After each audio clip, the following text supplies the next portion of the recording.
assistant pastor up. He's gonna set it up properly. You know what I mean? He's gonna say a prayer over everything. So how you doing, sir? Doing all right? All right, good. All right, no. I'll let you introduce. Good morning. Good afternoon. All right, everybody say amen. Let us pray. Our Father and our God, we thank you for this day of life. We thank you, O God, for your mercy and your grace. We thank you, O God, for your loving kindness. We thank you, O God, for blessing this event. We pray that you would bless every organizer, every organization involved in this, making this a reality. We pray, oh God, for those who are gathered here, that you would bless every family, every member, every person. We pray, oh God, that most of all you would bless our children, that their lives may be enriched and blessed by what we do here today. We pray, oh God, that this school year would be a blessing to them, that you would protect them, keep danger out of the schools, oh God, give wisdom, rule in the schools and in the hearts of young people in this city and across the world, oh God. We pray that you would keep them all safe, that no lives will be lost, that no violence, no hurt, no harm, no danger will enter into their lives. God, we pray that your will be done on earth as it is in heaven. In Jesus' name we pray, amen. Amen. And amen. Amen. All right. How's everybody doing today? All right. So I want to thank everyone, especially the young people, for being here. It's a Saturday. It's a beautiful day. You could be anywhere else, but we're happy that, you chose to be here with us. A lot of people were saying, oh, why you don't want to do it on the 30th? This is a rough week. It's Labor Day, school's next week, and this is, you have more people and things of that nature. But we wasn't really concerned with the quantity, but it's the quality, right? So whoever was meant to be here in spirit put it on you, we're here. So we wanted to just, speak to all of you to really have a focus, what you're going back into the school year, because it's an organized, systematic plan for you not to excel, for you not to be your best self, for you to excel and to be everything that God, Jehovah, has put you here to be. You have to have a plan, right? You can't just walk out here aimlessly and think the wind is going to blow you into the direction where you're going to be successful. It's a funny thing. I'm telling you, I've been through the highest of highs and the lowest of lows. I was actually homeless. Like, we'll get into this a little bit more. When I was in high school, I used to sleep under one of my friends' coffee table. So it was tough to do that and then go to school to still learn. But I got through it.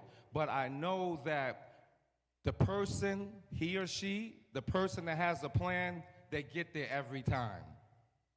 You may be some valleys, it may be peaks, it may be some valleys, you may have stumbling blocks, but if you're focused and you're determined and you know where you're going, you get there. You just have to have a plan. And that's what hopefully Atan and myself and all the celebrities, the entertainers, the legends from the NBA and WNBA that came to you, and they're not telling you what they think works, they're telling you what works because they did it.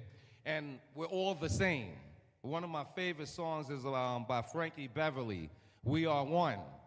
And that's really what we are. I mean, the outside may look different, and the cultures and things that we represent, but innately, internally, we're all the same. So if it works for us, it's going to work for you. As a matter of fact, it's going to work better for you because you're the next generation. So definitely, so with that being said, I'm going to bring my partner in, and then we'll get started. Again, thank you for coming.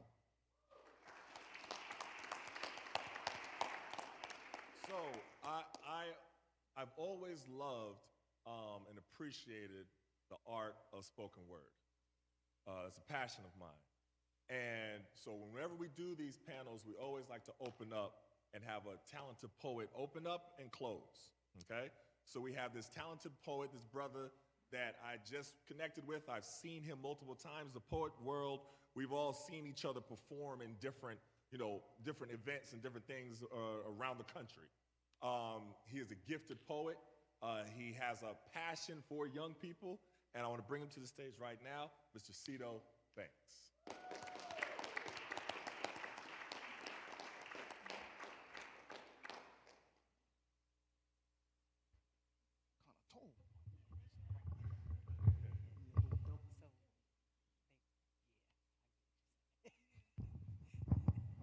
Mic check, mic check. Mic. If you hear me, can I get an amen? Amen. All right, you better act like we are who we are. It's Cito Blanco, but I'll take the Banks though. As long as that's in my future, I'm with it too. All right, this poem is called Finish Your Breakfast. Everybody wants to eat, but I think who invented the fork? Like, how did you know 4 points could pick up pork? Like, growing up using your mom meant you was the dog or too small for sports, never made sense, but I couldn't see past the court. Everybody wants to eat as the expression, but can I teach y'all a lesson? Eating shouldn't be the goal, you should learn how to cook like that's the weapon. Breakfast is the most important meal of the day because it starts the inception. Too many young minds out here half-stepping the lessons, walking this world with no direction. It's called a mind frame because it's a mind game from the day you was born. You got to watch what makes your mind change. You got a dollar mind with a penny grind because you only see life for the dollar signs. But let's get back to the lesson. From the age of 0 to 7, that's your membrane. That you didn't care if your friends change. You were just trying to color while drinking Kool-Aid, but you was exposed to big chains in the drug game. Seeing my pops get jumped at 6 made me refrain. They worked so hard after the age of 7 to give you the lessons of how to be an adolescent, but they ain't get the message. If you never finish the eggs off your plate, or wonder why Vegeta from Dragon Ball Z hairline was never straight, I understand why you eat so late. Because you never value the hot plate that only come from that love place. And I'm not talking about soul food or chicken and waffles. I'm saying you left your mind on the table. Looking for everything in this world that will leave you stable. Stomach on E, no wonder why your brain ain't on fleek. See, the food from breakfast could taste so reckless when you eat it for lunch trying to fulfill the message. Pancake is the love while syrup is the trust. Egg is the plug while bacon is the drug. Cheese the personality cue and the spores just shows you reality you see. Breakfast is like stretching. You can never play the game that you want once you finish your breakfast, so breakfast is like stretching. You can never finish the game, you never finish your breakfast, so my fault. What you learn when you're at home and what your parents and your grandparents and communities trying to instill in you is so essential. Because when you go into this world, they will try to feed you anything. But when you walk out of your house and you know exactly who you are, where you came from, what your character, what your integrity, and who you were placed on this earth to be, it's a different game that we're playing. So you will fold in this world that drink is Folgers. So I think it's about time that we start thinking about the breakfast that our kids is going digging, so they never go hungry while thinking about how to change this world that we live in. Finish your breakfast. That's my poem. Appreciate you.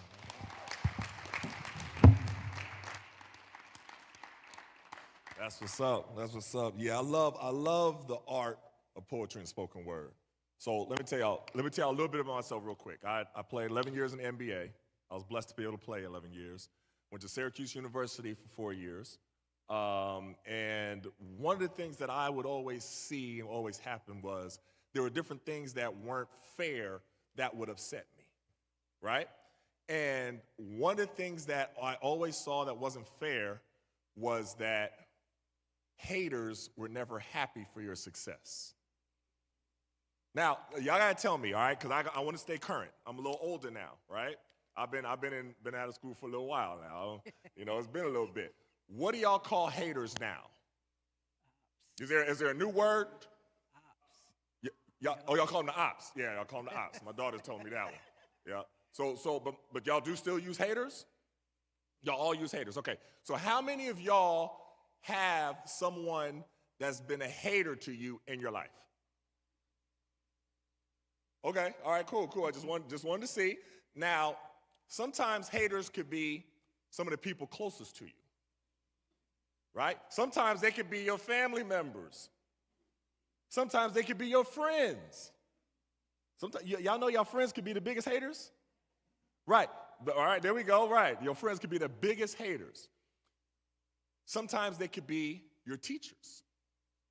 Sometimes they could be the people who are in positions of power like your coaches. Any of y'all athletes? Anybody athletes? Okay. Sometimes y'all we got a lot of athletes. Okay, so here, let me do this. I'll tell you this quick thing. When I first got to the Washington Wizards, okay? This was in 2000. Me and my man Kwame Brown. Y'all have heard of Kwame Brown? Y'all know who Kwame Brown is? All right, now, that's my man. Kwame Brown was my man. We're standing there, and the head coach of the Washington Wizards, his name was Doug Collins, all right? We're standing in his office. Doug Collins said to Kwame Brown, he said, "You're going to probably be one of the worst #1 picks ever." And then he looked at me, and he said, "I don't think that you're going to get out of your rookie contract. I don't think you're going to play past there, because when you make it to the league, you get a rookie contract, so you get like 3 years to get it together." He said, "I don't think you're going to make it past 3 years." So I looked at him. I was like, "What did this dude just say?" So y'all, when your voice gets high, that means you're about to lose it, right? I was like, "What did this dude just say?" And so Kwame did like this for me. He was like, "Hey, relax, relax." I'm like, "No, I ain't gonna relax. You hear what this dude just said to us?" So he's like, "Nah, relax, relax. We don't have to worry about it. We don't have to worry about it." So that was our coach saying that. So me and Kwame, we got close after that. We're talking, we're encouraging each other and stuff like that. And after 2 years, Doug Collins got fired, right? And a new coach came. His name was Eddie Jordan. And Eddie Jordan, I worked better in his system. You know what I mean? That's how you'll see. You have some coaches, there's nothing wrong with how you play, you're just not great for their system. So Eddie Jordan came and I started playing. See, but under Doug Collins, I didn't play that much, right? So after I played and I started playing well and I got my next contract, right? Remember, Doug Collins told me I wasn't going to get another contract. So after I got my next contract, I wrote a poem. And the poem was called, what do y'all think it was called? Haters. And I gave it to Doug Collins. Yeah. And that was the best feeling. Now, my daughter, baby Sierra, says, "Dad, you were such a I told you so." And yes, I am. I will say that. I am a I told you so, because it's the best feeling when somebody tried to keep you down and you didn't let them keep you down. You know what I mean? And you were successful anyway, and then you could tell them that what you, so that's my thing. So I'm going to do that poem. It's called Haters. All right, y'all good? Now listen, when I do this poem, real quick, right before I start, I want everybody right here, even the grown people, close your eyes for 1 second and picture the biggest hater that you've had in your life. All right, just real quick, just picture. Put that picture in your head of the biggest hater that you've had. All right, everybody got it? You got the visual? Everybody got the visual? All right, here we go. You never wanted me to make it. Did everything in your spirit to conquer my spirit. Uninhibit my progress while subduing my strength. Pinching my passion, you wanted me to fail. To fall flat on my face. Fulfilling your wish for my dream to be deferred. Suffocating my desire to attain my goal. You wanted my aspirations to exist merely as a figment of my imagination, never to escape into the realms of reality, but only existing within the fallacies of my thoughts. Through cerebral failures, you wanted me to experience conceptual breakdowns, to give up on my hopes, kidnap my wishes, and steal my desires, perceptual shakedowns. Why would you aspire to see my universe crumble? Take pleasure in seeing me stumble off my path. Your prayers would conspire against me, bidding on my downfall, calling on roadblocks to impede my progress, knocking me off track, sending me back to the depths of failure where dreams refuse to glow in the dark, where should-have-beens ponder possibilities as opportunities slip through the cracks of their victory, backing down their chances at success. You would love for your words to knock me down for the count, for me not to withstand your verbal beatdown, for my pride to become swollen shut, unneeded my trainer to cut me, unblurring my vision. You wanted to keep me trapped in the loser's box. But like Saul Williams, I stopped combing my mind so my thoughts could lock. I'm so glad I ignored you. Paying you any attention is something I couldn't afford to do. With your fake smiles to lure me into your trust. Busting through walls, I refuse to lose. You can't capture my passion with nets of disaster. I'm avoiding sacks like quarterbacks. Sidestepping your negative advances. I will never dance to your tune. I'm dismissing your songs of doom. You want them soon to be coming to my theater, to be a box office smash, crashing my will to succeed. Your shots of destruction can't harm me because my desire is bulletproof, so keep busting at my joy.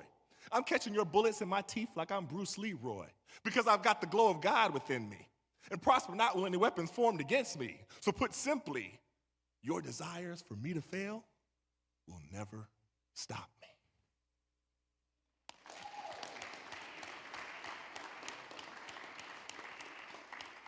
So that's going to be the theme of what we talk about today. How sometimes in life, you have to deal with the cards that you're dealt with. Sometimes the cards ain't going to, anybody play cards? So sometimes you're going to have a bad hand. A hand that's not as good as the person next to you. A hand that could be a lot better for you to be able to get where you want to get to. But you got to learn how to deal with the cards that you're dealt. And everybody has a story. Everybody had their mountains that they had to climb and everything like that. You just don't know about them. So that's what we're going to talk about today. All right, y'all ready? Everybody good? All right, let's do it.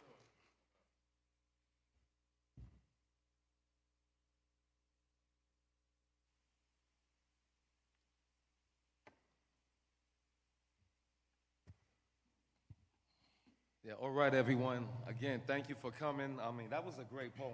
Appreciate it. They're very enthusiastic. Let's give Eton a round of applause again. So again, you know, we mentioned the cards, right? Eton talked about playing the cards that we were dealt, and we have some accomplished legends here today, as we mentioned before.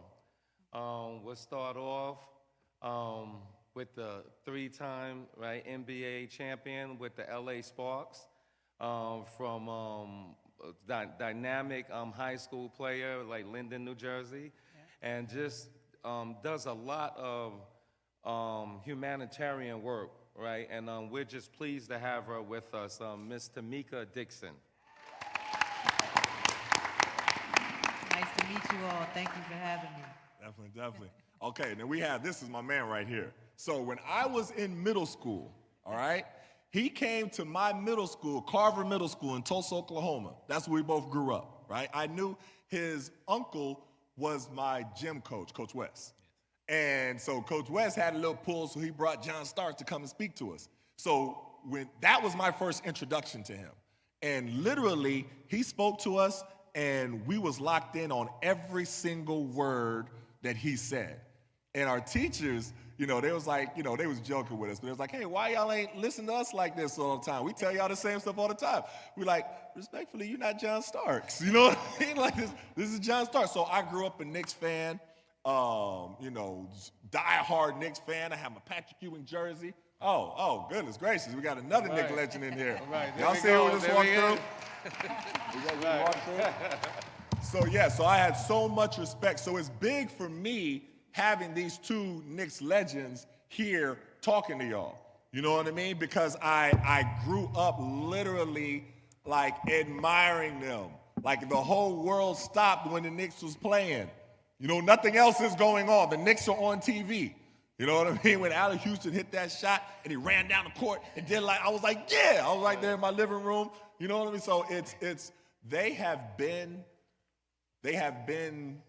to the top of their craft, but like I said earlier, y'all don't know the mountains that people have had to climb to get to where they are. You know what I mean? Sometimes when you're going through different things, you can think that ain't nobody else dealing with this but me, because that's just how it is. You know what I mean? But you're like, no. People have had to deal with so much, and we're still able to be successful. They had the ops, right? That's you use that right? They had the ops. I want to stay current. Y'all don't laugh at me. I'm trying to stay current. So they had plenty of ops, but they don't let the ops defeat them. They don't let the ops keep them from being successful, right? Now you can recognize the ops that are there, and then you move differently, you know. So that's what it's going to be. No, definitely. And then while we're still doing introductions, we have Hemachetu Maga here, Old Dominion college player, phenomenal player, actually a WNBA champion as well with the Sacramento Monarchs. Yes. 2005, I did my, the research. Right? Yeah, so definitely we're so pleased to have you and really showing us what the village is all about by bringing your children with you. And give a shout out. Right? All right, definitely. Thank you so much. And last but not least, my guy, Matan talked about the shot. Mr. Allen Houston does so much. NBA All-Star, Olympian, his physical organization, so much in the community. So it's just happy that we was able to assemble this group to, talk to you today. And for you to speak to us as well. It's a two-way conversation. All right, give a round of applause. All right. All right, let's do it. Let's jump into it. All right, so again, again, we're talking about playing the cards that were dealt. So I wasn't in the NBA or the WNBA or anything of that nature. I was athletic to a certain bit. Everyone, where I was coming from, I was born in Harlem. That was one of the reasons why we're here. But I grew up actually in Jamaica, Queens. So I represent Queens. I got my first fight, this, that, everything was out there. But basically, I didn't have an easy childhood. Like, I never met my father. And my mother and my mom just passed away a year ago, God rest her soul. But we had turbulent childhood growing up, So I mentioned me being homeless, being in the streets and things of that nature, making all the wrong decisions. I could talk about your friend group and things of that nature, but it's all about the decisions that you make. And regardless, you can't blame it on anyone. You play the cards that were dealt, but the one thing that I realized, Jehovah gives you a hand, but when you realize and you play the cards that you have the best of your ability, he gives you more cards to play. That's right. Right? That's And then the right. game changes, the right. game elevates. So my bad decisions led me to being incarcerated. Actually, I was sentenced to 2 years. I had a fight in high school, and the person fell and hit their head on the table and went into a coma. And that led me to going to prison for 2 years, but then they gave me good time because I got my GED. I didn't even graduate from high school. I got my GED in prison. Then I came home. I thought I learned my lesson. I guess I didn't. I had a curfew. But I was always good with the ladies or what have you, right? So my friends was like, oh, we got these girls here. We want you to come and talk. But I knew I had a curfew. I was supposed to be home at 11 o'clock. But I went home anyway. One of the guys that I was with had a contract on him because he just shot up this kid's brother.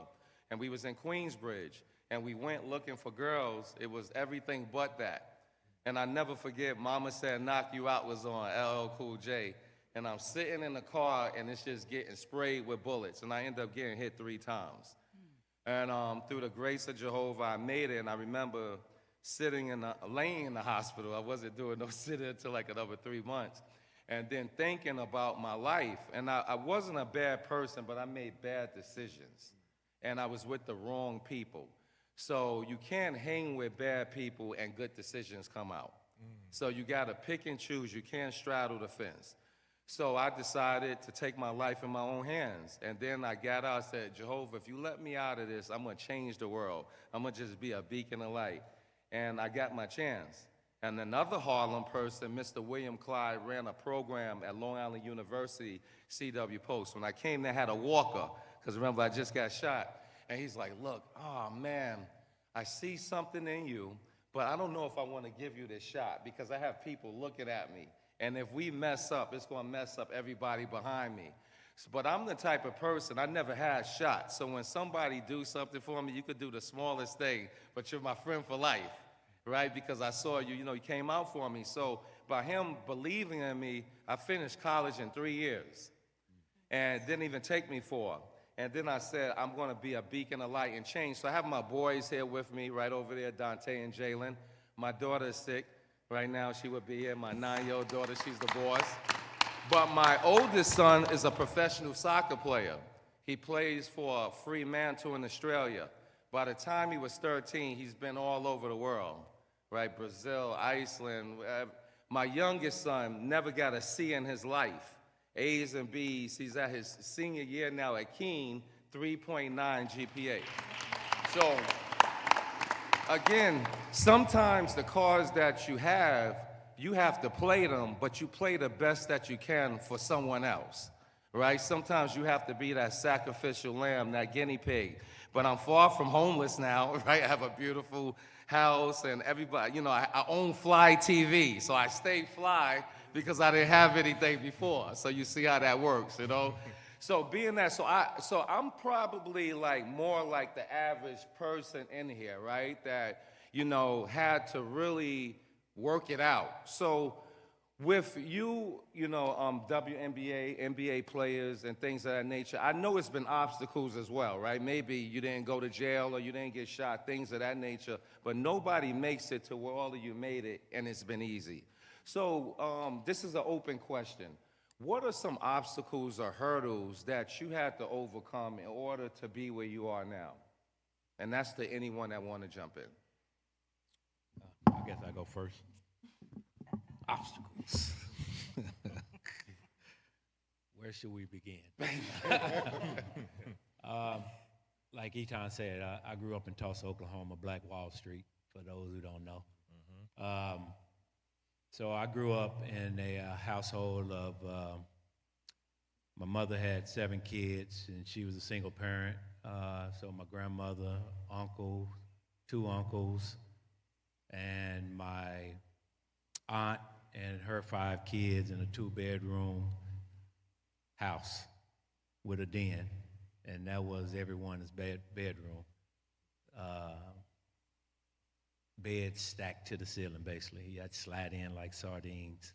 Hopefully you didn't get the one that liked to wet the bed, sleep next to. But one thing I would say growing up like that, it taught us to rely on each other. It taught us to love one another. It taught us to have each other's back at all times. As you go through life, you understand those struggles that you went through early on makes you into the person you become. You can imagine, you know, a single parent, a woman trying to raise 5 sons and 2 daughters, which is tough. And my mother, she was a fighter, you know what I mean? And that's where, for those who saw me play, see that fight that I had out there on the court, I get it from her. And my grandmother was the same way. And so, you know, growing up, you know, you trying to understand what life is all about. You understand why you're in this situation, and you trying to figure out, you know, where you're going to be at later on in life. And so, for me, basketball became that passion of mine at 7 years old when I first picked up a basketball. And, you know, I knew this is something that I wanted to do for the rest of my life. And so every day since I was 7 years old, I worked towards that passion, and that goal is to be a basketball player. But I let that passion get in the way, though, because I lost track when I got to the 10th grade, I would say, and I started hanging out with the wrong crowd, as you say. You know, your mother and your grandmother can only take you to a certain point, then you become a man, and you start having your own thoughts. You know, that belt it can only do so much. Right. And that switch that she used to make us walk out and go get is like a death sentence. Right. Y'all know about switches? They don't know nothing about that. That was our generation. We had a big tree in the back, and that was like, we used to look at that tree like, man, somebody need to chop that thing down. But you can only get to a certain point where, you know, you become a man and you start, you know, thinking your own thoughts and trying to figure it out. And so I started hanging with the wrong crowd, started smoking weed, started hanging out, started, you know, stealing, started doing all these things. By the time I got to the 12th grade, then I got back on track, and basketball became that passion of mine again.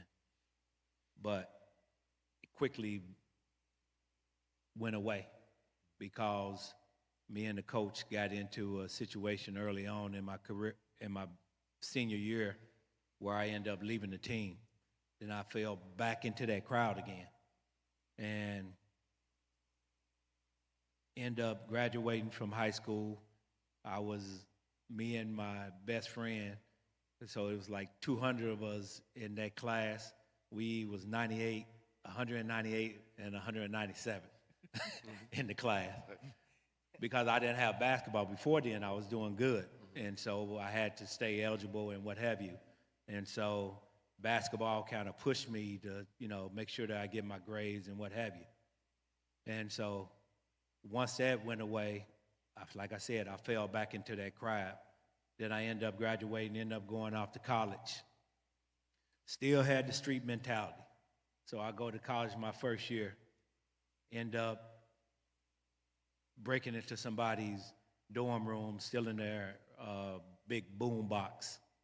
But there's a story behind that, why I did it. But end up getting kicked out of that school, end up going to another school. But before then, we had to go down and, go to court. And the judge told me, not the judge, but the district attorney told me they tried to put me in jail for a year. And the judge said, because these other two guys, they basically, we call snitches, basically saying blah, blah, blah.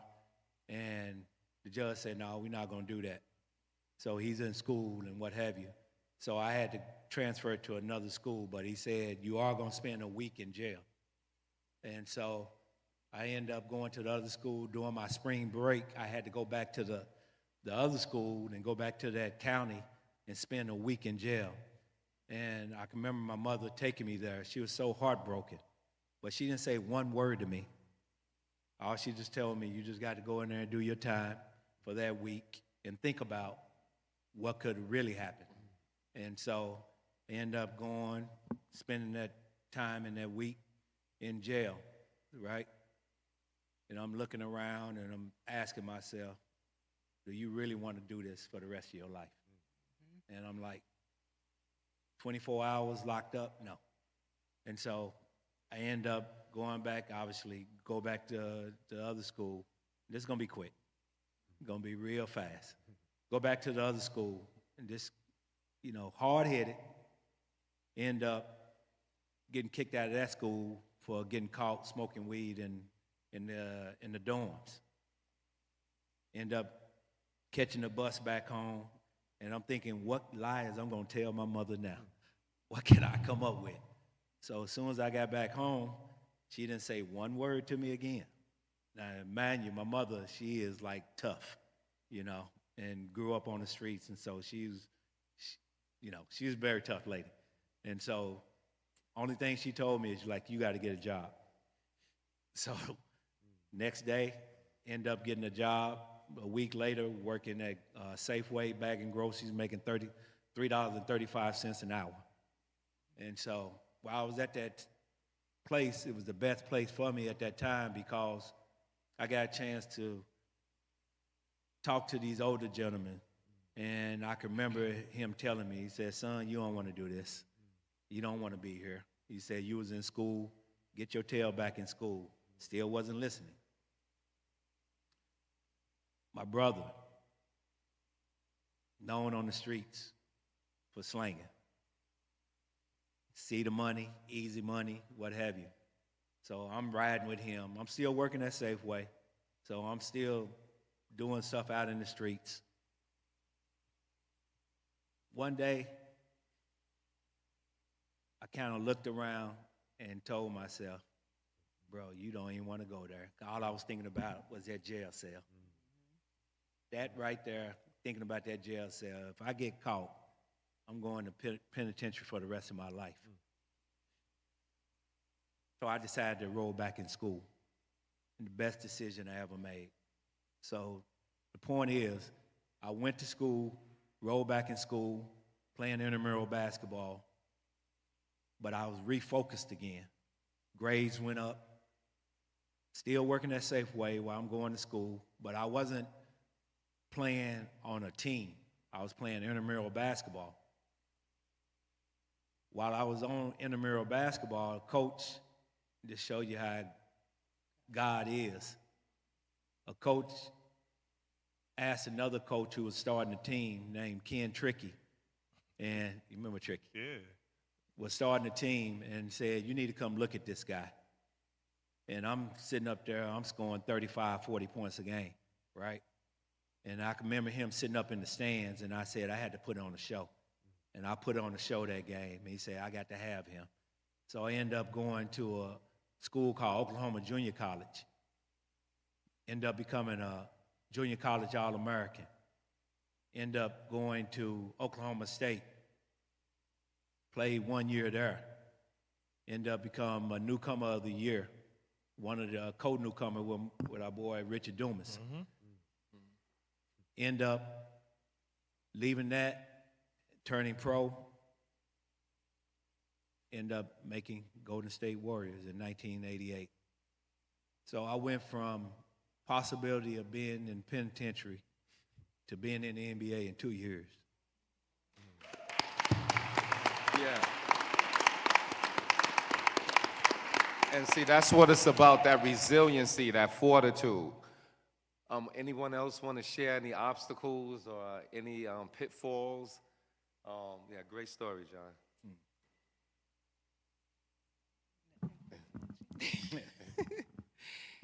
Hello, everyone. And thank you for having me here. I am, as you can hear from my accent, I'm originally from Africa. And my trajectory is a bit different, but definitely been through a bit in the sense that I come from, I have 21 brothers and sisters. Yes. So mine was a lot in the sense that not everyone back home, sometimes we don't appreciate what we have. We take things for granted. So for us, being able to go to school is a privilege. Or a girl being able to play sports or even go to school is a privilege. Because unfortunately, back home in Africa, sometimes they kind of think that women are only supposed to be doing household chores. And fortunately, in a way for me, my parents are people that truly believe in those two things. They were both athletes, and school was important to them. So despite going through, growing up, the fact that we have 21 brothers and sisters, as John mentioned, that I never had my own bed. I had to share with my siblings. But that in itself, like he mentioned, brought to us more closer, but also it brought something to us which is a competitive hedge, in the sense that we needed to fend for ourselves, but also knowing that I need to look up for my siblings at the same time. So going through that in Africa was not easy, in the sense that I wouldn't say that the route for everyone is different, granted. But my parents, the way they made it to us is that, yes, you guys can play sports. But for me to be able to play sports, I needed to do well in school. And one of the things they taught us is, of course, you can do those stuff, but you have to know your surroundings, who you befriend.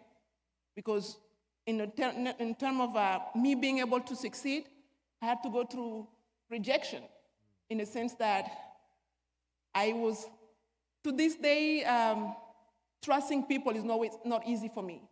Because as he mentioned, in terms of haters, that was something that I had to deal with, because at one point I didn't know that those people that were around me, that they liked me because of myself or just because I could play ball.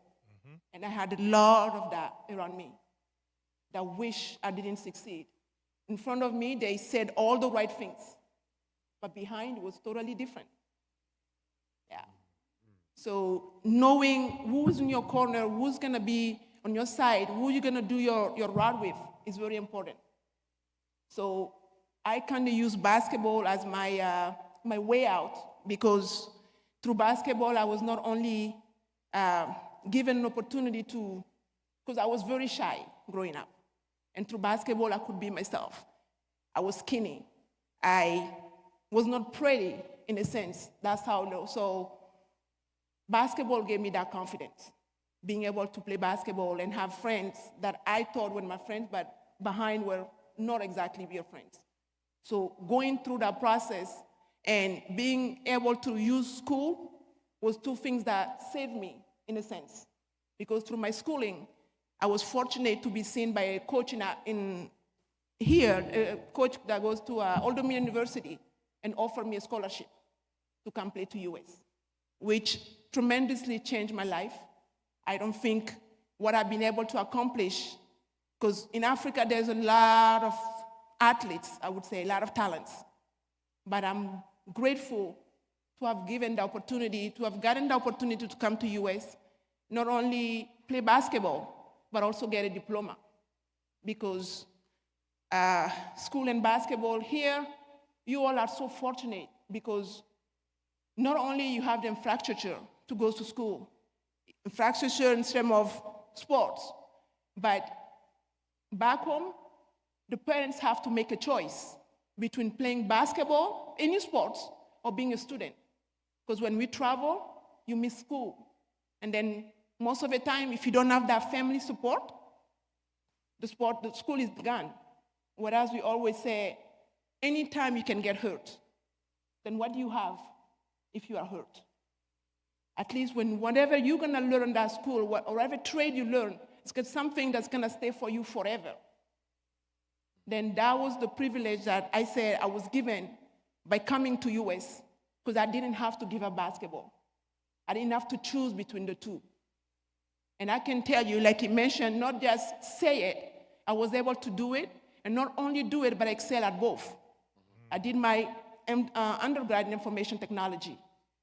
I was able to play not only in college, in my head I'm going back to Africa, but I was fortunate again to be drafted in the WNBA and play for 9 seasons here, and be part of, yeah, and be part, of course, of a team that won the WNBA championship. And I have the privilege to play with Tamika for 2 years in Houston.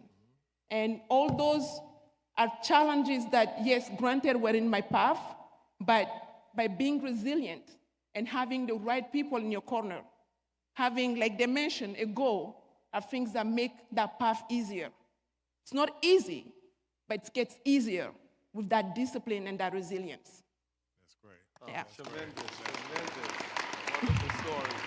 And you know, it's a big misconception that people like this, that they don't go through anything, right? That they was just handed a silver spoon, and now they come out of school, and now a lot of times, well, most of the times, they have to work harder, right? Because it's all the temptations.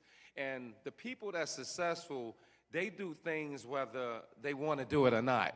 You know, a lot of times people wait for willpower or to be motivated. No. Like when you wake up in the morning, you brush your teeth, you know that's something you have to do. And you just do that innately. So that's what you do when you're passionate about something. Regardless of whatever you're going through, you know this has to be done. And again, I know in our culture, a lot of times we think in licks. Or I'm going to do this, I'm going to get the bag. No. Success is little things that you do every day consistently. And see, because with Jehovah, it's no big or little things. It's just things, right? So that's why you got to keep your word. You got to be a good person when no one's looking. Yes. Because when you can't see anyone, Jehovah's looking, and someone's always looking. But if you do the small things, when you get to what you think are big things, it's not going to be no problem because you have that muscle memory. So again, we hear about support and things of that nature. Now, it's not all, you know, it's always an obstacle, but you can have a family and everything be great, but it's still obstacles in life, right? Now, I didn't have that, but I used to watch The Cosby Show. And that was what I saw as a family. And I said, oh, one day I got to get that, you know? So, and that's what I worked on. So we know we have to get support from somewhere, right? Sometimes it's from family, sometimes it's from coaches, sometimes it's from the community. So how important is family or just a support system in achieving your goals? All right, I'll take this question. All right. So I was blessed and fortunate to have a family, like a really strong support system. But I've also played with teammates that didn't have that same support system. So I've seen both sides of it. Extremely, extremely important. And it doesn't have to come from your family. You know, it could be a teacher, it could be a mentor, it could be somebody you go down to the park and play with, you taking shots, and somebody just come up and start giving you tips and tools on how you can become a better jump shooter. And that person just kind of guides you and leads you, and now you have built a relationship or a mentor relationship with this person. But I believe it's important to have some level of support from somebody. And like I said, everybody's not fortunate to have it come from their family structure. I was one of those that had support up and down the line, mother, father, grandparents, aunts, uncles, cousins, like everybody supported the journey. But it doesn't have to come from that. Find you somebody that's in your corner, find you somebody that breathes life into you, and that could be that one person that gets you over the hump. Wonderful, wonderful. Alan. So I've known Alan Houston for a long time and watched him from afar and watched a lot of the things that he's done. And he's somebody who speaks about his faith all the time and how that gets him through and guides him to make the right decisions throughout his entire life. And you don't really hear a lot of athletes speak about their faith the way that you do. Yeah.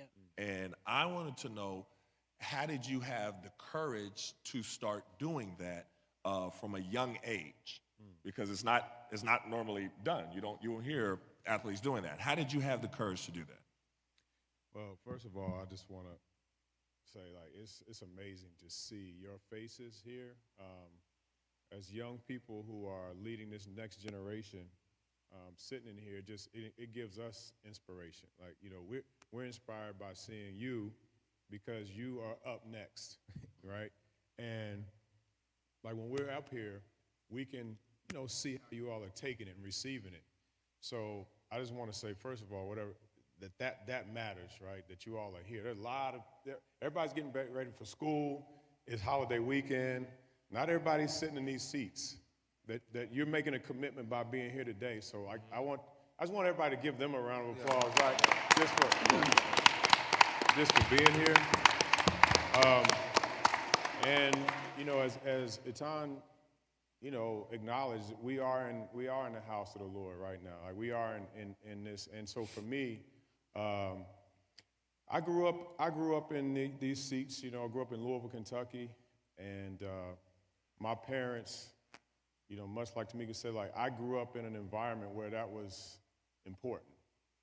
I just remember sitting in these seats. But at some point, and this goes back to what John said, at some point, I had to make a decision that the God who I keep hearing about, the God who my parents are talking about and who are reflecting every day, that relationship with God had to be my own relationship. My parents were great. They still are great. And part of my mission, as a father, I'm a father of 7. So my wife and I, you can clap again. You can do that again. So my wife and I just celebrated 29 years. And listen, this guy right here is a big inspiration to me. He doesn't talk about a lot of that part of his life, but I watched him. Watch how he fought through the obstacles, and the obstacles that we faced weren't just on the court, right? The obstacles were more off the court. When we got on the court, we had a job to do, and we were locked in. But the obstacles came when the temptations and the criticism and the validation that came when we left the court. So when we watched people, I watched people who did those things, and I watched my father and people growing up, how they handled themselves when they left the gym, because that's when you get to see the real you, right? So to your question, my father was my basketball coach in college. And growing up, I saw how he mentored and he taught and he coached other people that I looked up to. I looked up to the people who played in the NBA, and my father was coaching them. That made a big impact on my life. But when he said that his relationship with me should be the same or should reflect his relationship with God, that really had a big impact on me. And so my faith really is about a relationship. It's how can my relationship with God be really deep and personal and transparent and vulnerable, and how can that move me forward? Because there are a lot of things we're not going to be able to control. Like, I think everyone else up here can acknowledge that our best days where we felt like our best performances, like the day, man, we were killing it that day. Before that game, we didn't feel good. Like, we didn't feel good physically, mentally, emotionally. We didn't feel good, but there was something more powerful than us that was working in us, right, that allowed us to get through it. We had a season where we had to play 3 games back to back to back, 3 games in a row. Like, people talk about back-to-back games and the toil of how the NBA and the WNBA season takes on you. They had to play year-round. They had to go to a WNBA season, then go overseas and play almost every day, right? So my point is, there has to be something bigger than us that we're playing for. And some people will say, what's that something bigger? What's more powerful than you? And I say that it's not just a thing, it's a person. God is real, he's a person, he has a relationship, and he moves you in ways that he moves you towards him. And that when I understood that, I was 14 when I really tried to understand that God is real and he chose me for something big and special. But there was a period of time, probably for the next 10 years of my life, from 14 to the time I came here to New York, where I was like, I know God is in my life, but I'm not really committed. I'm not all in. When you play on a team and you play on a winning team, you know the difference between playing on a winning team and a losing team. On a winning team, everybody's all in. Nobody's like, I'm halfway. Nobody. On a winning team, everybody has to be all in, and that's what I experienced when I got here. I felt like there was a period of my life where I was like, nah, I'm not all the way in here. I'm just on the team, just kind of floating, coming to practice sometimes and, just showing up. That's how my relationship with God was. And so when Etan says, what gave me the motivation and the courage to live and speak out, I think what happened was I met people like John, met people like Charlie Ward, people who were mentors to me, who showed me this is how you are called to live this life. So when I came from Detroit Pistons, we played on a team that wasn't really that good. We got better my 3rd year. When I came to New York, it was a culture shock because every little thing we did was pointing to winning. From the time you walked on the bus, the things that you said, the pictures you saw, the practice habits, everything we did from sun up to sundown was about one goal, that championship, right? And so the reason I say that is because I was taught that my relationship with God had to be the same way. You can't go halfway. And when I was taught that and I got to see how it was done, see, a lot of people, you'll see someone who talk about faith, and then you'll see them like, wait a minute. Right. Wait a minute. He's talking about faith, but I just heard what you said, and I just saw what you did. Right? I got to see the consistency. You got to see it and experience it, and then you can say, oh, now I know how to walk this thing out. You know in your spirit that this is what I'm supposed to do and how I'm supposed to see myself and walk it, but it's hard when you don't see it. And then when you can see it, but then you not got to be trained in it.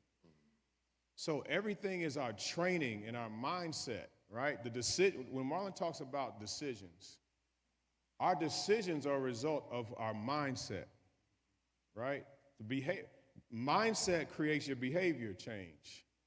So where does our mindset come from? So I've learned that my mindset has to come from the mind of Christ, the mind of God. Once that's my mindset, then I can walk it out. And I have people, so my faith and my conviction came from my training.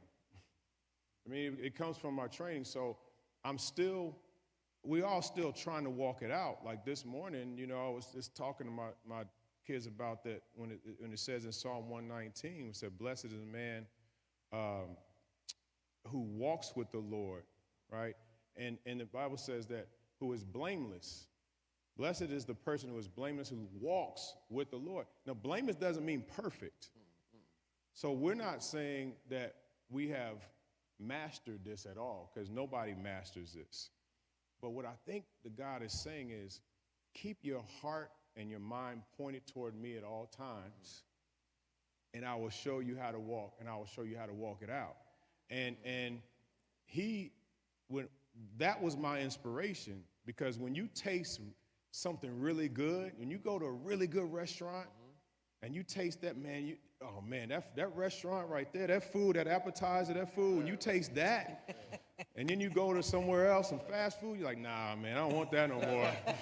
I want this good food, I want this good water, I want this good meal, I want this good life. Keep you coming back. And that's basically what inspired me is I saw how my mindset and how I was able to start to deal with all the obstacles. I was able to make better decisions, and I was able to perform better because I was able to prepare for it. Like, I had bad games, I had injuries, I had all that, but how I dealt with it was really what got stronger, right? And how I saw it, you know, and the thing that I kept thinking about when you think about our choices and obstacles, they're necessary. Like, they have to be part of our journey, but it's not what happens to you, because it's happening actually for you, right? And that's the difference. You know, no, definitely. You know, it's interesting. I think everyone's response is just beautiful, right on target, and you know, you're listening. You can resonate with whoever, like, you know, works with you, right? You can hear, sometimes you can hear the same message from different people, and it has a different impact. But one thing that I think is synonymous with everything that everyone's saying, it's like the only difference between, it's like the word ordinary and then the word extraordinary. It's the same word. The only thing that makes it different is the extra. So it seems like, in order, if you remember anything from this, do your best and give extra. Give more than is required. Because remember, the way Jehovah sees it, when you give everything you have, then you get more things to give. And I think that's what's happening. Everything that you have now is the catalyst to propel you. And your hardest moments that you're going through now, later on, those are going to be the things that you draw back from. Because if you're thinking now, we're batting 1,000, right? All the rough moments that we thought we would never make it through, we're here. And the same thing with you. But every time you make it through something, you get stronger. And your armor, right? Your armor, it's harder to penetrate. And then you find the ways in order to navigate. Because it's almost like a wilderness, right? And you need instructions, you need directions. But then when you know better, you do better. So with that being said, wait. Before, I want to go to y'all, and I want y'all to ask us some questions. Yes. But first, I want to make one more point. Okay. Let me make one more point real quick, because this is something that I personally struggled with my entire life. And my mom tells me stories about it. When I was in kindergarten, I struggled with it. You know what I mean? My grandmother, my grandparents was right here in Harlem, right in El Barrio, in Spanish Harlem. So that's my connection here. And I went to the boys' club when I was younger. And I remember, you know, my grandmother always used to like to tell this story. She didn't tell the whole story, you know what I mean? But she would always tell this story about when they had to come down and get me from the boys' club because I had gotten in trouble, right? And she had to come off work, you know, she worked at Spofford, and my grandfather came, and they went and picked me up. So what happened, let me tell y'all what happened. This is what happened, all right? So what happened was we had lunch, and they had the older counselors that would be kind of over the younger counselors, right? But sometimes the older counselors be trying to punk you, right? They would just talk to you a little bit more aggressively than I kind of, would appreciate it. And so we had just finished lunch, and there's this girl that I kind of had a little crush on. Her name was Isabella. And so we had just finished lunch. We're eating, and time comes, and the guy, his name is Hector. I remember everybody in this story, right? So his name is Hector. He was like, hey, lunch is over. If you're not finished, throw your stuff away and get in line. And so I looked over at Isabella, and she kind of looked like this. So I was like, all right, now I had to make a choice. You know what I mean? Either I'm going to stand up for myself and, try to impress Isabella, or I'm just going to take this. Right. So I was like, we not finished eating yet. Right. And I said it with my chest. Right. You know what I mean? Put my chest all like this and everything. Right. So he comes up and starts walking real New York aggressive to me. You know what I mean? Like real, so I looked at him, and bah, bah, bah, bah, bah. That was my reaction. Right. Not because I was tough, I'll admit that. Right. I was a little bit scared because the way he was walking all New York aggressive to me, right? So that's when they called my grandparents, and my grandpa, I called him Grandpa Freddie, he's asking me, on the way back, he's like, hey, so you just started punching him, huh?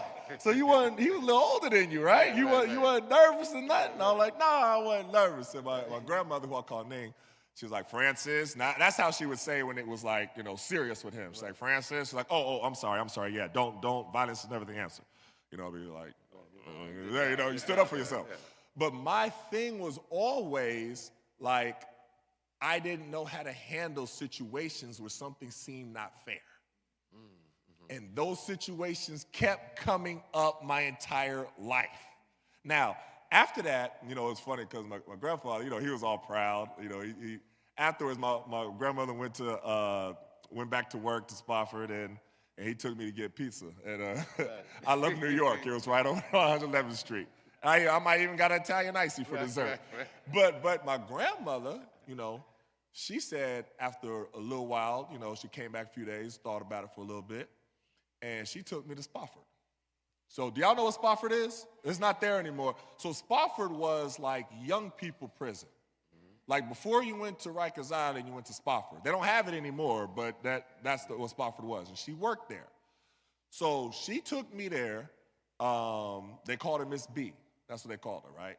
So she took me in there, took me into the middle, said, hey, he thinks he's tough, and then left. So I'm standing there, and I hear the door close. I'm like, wait, did she really leave me in here? What happened? So I'm sitting there looking at him, and dude was like, you think you tough? I was like, nah, not at all. I was trying to finish my food. And then they was like, so you calling Miss B a liar? Right. No, that's not what I was saying. Well, which one is it? She said you think you tough. Right. You said you not. You call her a liar. Which one? I was stuttering. I didn't know what to say, right? So my grandmother later on was telling me, this is where kids who think they tough end up. You got to learn how to have self-control. And self-control was something that I struggled with forever. When things weren't right, now it's just by the grace of God that I'm here. I had so the story that I told y'all earlier about Doug Collins, y'all remember? Y'all listen about what he said to me? What do you think my first instinct was? To punch him dead in his old wrinkly face. That was my first instinct. But had I had done that, I probably wouldn't have played another day in the NBA. And I was a big dude. Like, if I would have punched him, he'd probably still been asleep right now. To be honest with you. But now that situation, I had self-control, and Kwame Brown, my teammate, did kind of grab me and be like, hey, relax. But there were so many situations where I didn't have self-control. And that's something that young people have to learn. I was included. You know what I mean? And it's still a struggle. There's certain things that happen, and I got to take a deep, it don't ever stop. Right. You know what I mean? Usually I got to take like, woosah, Okay. Let me take a deep breath on this so I don't go off on this person right now. It's talking to me like they crazy.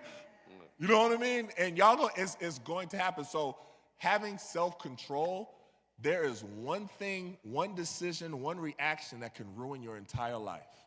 Like we from the same place, Tulsa, Oklahoma, right? I used to go up to the Y. You ever go to the Y? There are 10 guys that I can name off the top of my head that never made it to college. Not even talking about the NBA. Never went to college that could play ball way better than me. Not even close, right? But they did not have self-control. There are going to be situations where stuff isn't fair, where stuff isn't right. I had this look, real quick, all right? I'm in high school, Booker T. Washington High School, right? I'm taking a test. It's a Spanish test, right? So the regular Spanish teacher, Ms. Stevens, she had to leave for something, asked another teacher to cover the class for her and just to watch. I'm sick that day. I don't even want to be in the class, but I knew I had to come and take this test, right? So I'm taking the test, I'm coughing, carrying on, stuff like that. So I come up, I ask the lady, all right, can I get a drink of water real quick? No, you cannot, go sit down. Who, is she talking to me? And so I'm like, I'm not feeling that great. I just wanted to get a drink of water real quick, and then I'll finish the test. I repeated it. Maybe she didn't hear me right, you know? So I just wanted, is that okay? I said no. Now go sit down. Now,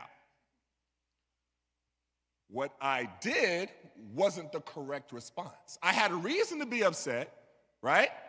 So what I said was, lady, who the bleep you think you talking to? If I want to go take a drink of water, I'm going to get a drink of water. You can't stop me. That's what I did. And I went and got a drink of water. And then I came back and finished my test. She went and sat down and started writing, threatened me, made a gesture, obscene language, all this on the report. Turned it into the principal. Guess who got suspended? Me. Now, what I should have done, taking a deep breath, okay, well, can I go to the nurse? Because I know legally you can't tell me that I can't go to the nurse.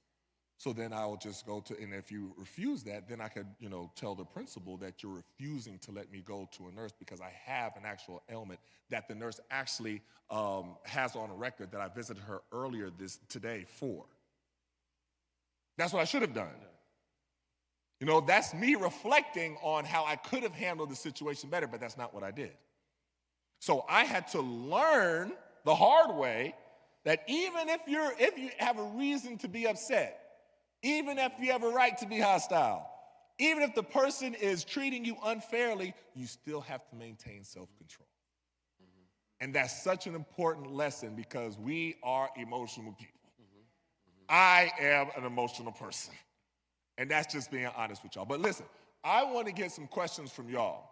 I want y'all to feel open because there's a lot of stuff that we covered. A lot of stuff. Now, first of all, are y'all shy or are y'all talkative? Because sometimes, we don't know. But literally, do we want this to be an open conversation? Because we want to know the things that you're dealing with that you want to talk about, or if you want to ask us a little bit more of something that you heard us say. So just raise your hand. That's Deacon McGee. He is the man, and he'll bring the mic to you. Like Oprah back in the day. Y'all don't remember Oprah back in the day. But they'll bring the mic right to you and let you ask your question. I want my explorers to go first. Oh. All right. Pressure. I want to thank you all for coming out, too. Yes. Okay, so my name. Okay, so my name is Mia, and I have a question for you, the one in the hat. My question is, how did you deal with everything that you went through in high school? How bad was it? Even though you said how bad was it, but I really. What was it? Yeah, I got you. Yeah. Mm-hmm. Yeah, no, it was tough. Just trying to,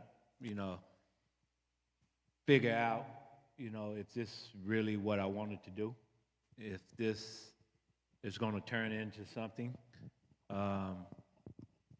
When I was having success let me back up. So in the 9th grade, kind of what you was talking about, Eton. The school closed down, so all these kids got transferred to Madison. Gilcrease closed down. Oh, okay. So it got transferred to Madison. And so I had this coach that I was playing for from 7th grade to the 8th grade. In the 9th grade, he decided that he wanted to retire. And so this coach came from Gilcrease, and he had all his players come over, and he was showing favoritism towards his players. And me personally, I wasn't going for it. And so I ended up leaving the team because what Eton talked about, being treated unfairly. So instead of going off and doing what I normally would do, I ended up, just walking away from the situation. And so, but I was still playing street basketball. My love for the game was still there. So when I got to the 10th grade, my best friend who was with me on that team, he said, let's try out. I was like, man, I don't want to try. I don't want to play this year. And so I go back to what I started hanging out and doing what I was doing. Then my junior year came, and he said, man, let's try out. He was at me again, Robert Williams. Oh, Robert Williams. Yeah, he was at me again. I was like, all right, man, I'll go try out. Bam, end up making the team. End up stop hanging with the crew I was hanging with because I knew if I started hanging with them, basketball wasn't going to be there this year. So I ended up, having a good junior year. Going into the senior year, I was projected to start. End up starting in my first 2 games. Was pretty good. Then one game, the coach got on me because I wasn't shooting the ball. And so my perception of a point guard, I was a point guard. I was 5'10" at the time. My perception of a point guard was Magic Johnson. He was the guy. And Magic did this. Get everybody involved, and he wouldn't think about himself second.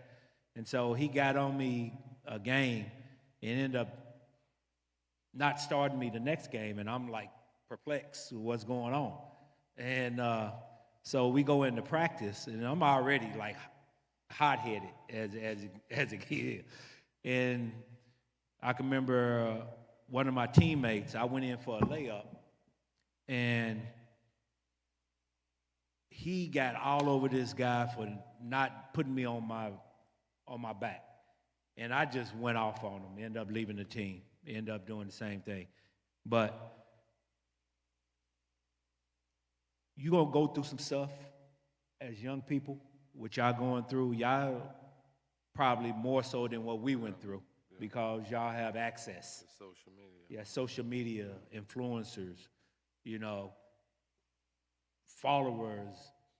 If someone don't, like this, you know what I mean, you get upset about it. If someone didn't like us, we had to see that person.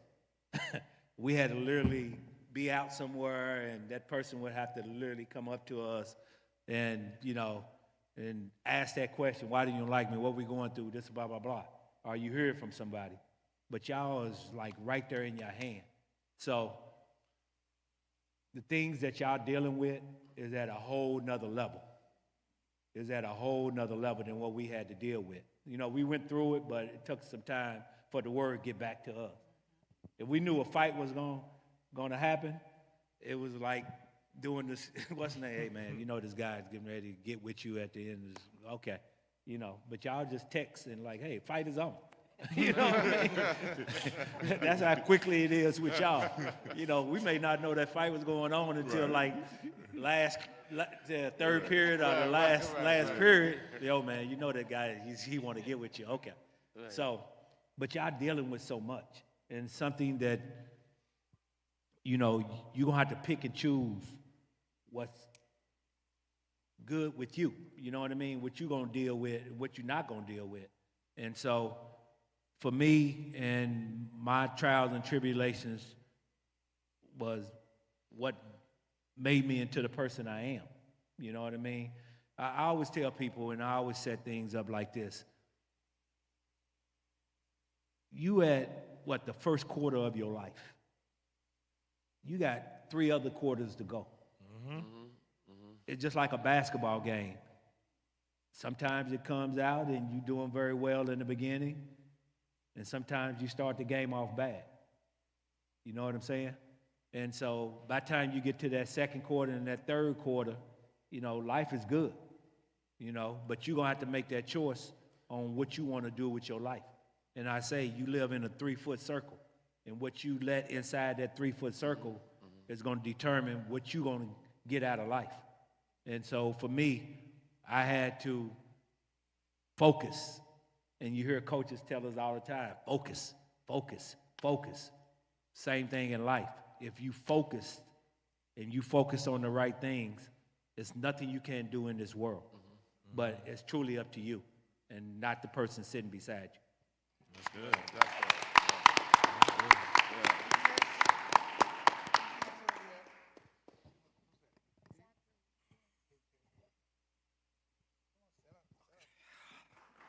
All right. My name is Zach. This is my question for Mr. Starks, John Starks. How did you balance your life on and off the court? That's a good question. It's tough. It really is. So I was married at 21 and had a son when I was 21. And so I had to learn very quickly on how to balance, you know, being married, having a son, go to school, basketball.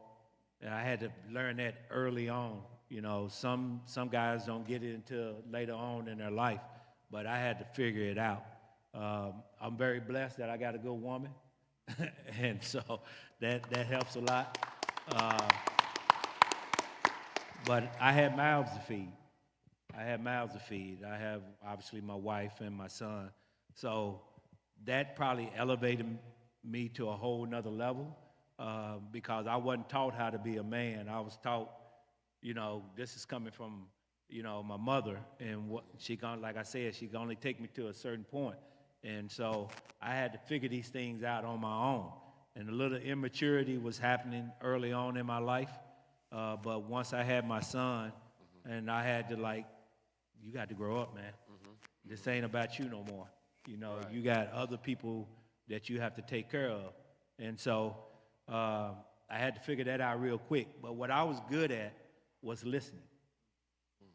And just listening to people that were a lot older than me, a lot smarter than me. I always had that inside of me. You know, I used to hang around, you know, my uncles. I used to hang around my grandfather, and I just sit there and just soak it all in.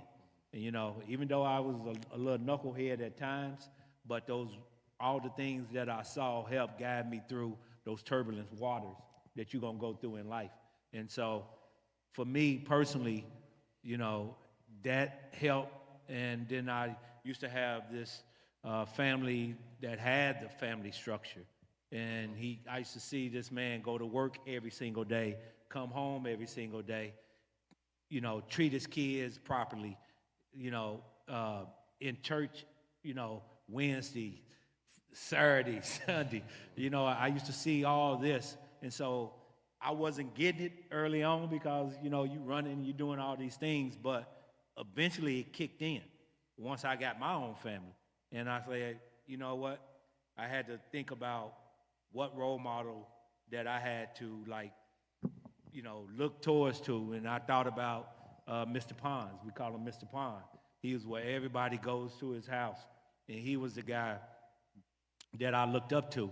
And so that was on my mind when I first, you know, when I got married and had my son. So I had to model myself after this man. And so, but life in the NBA, WNBA, is tough, you know, because you're on the road the majority of the time.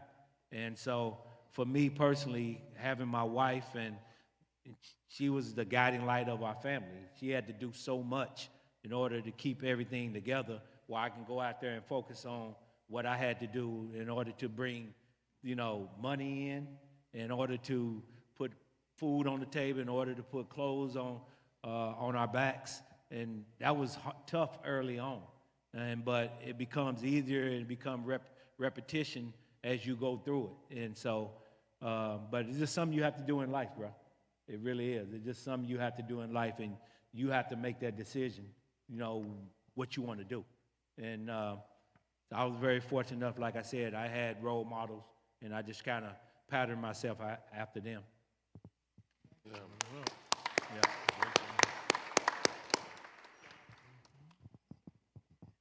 Hi, my name's Amaryllis, and my questions are for the two WNBA players today. I don't want to say your name wrong. Hamecheto? Okay.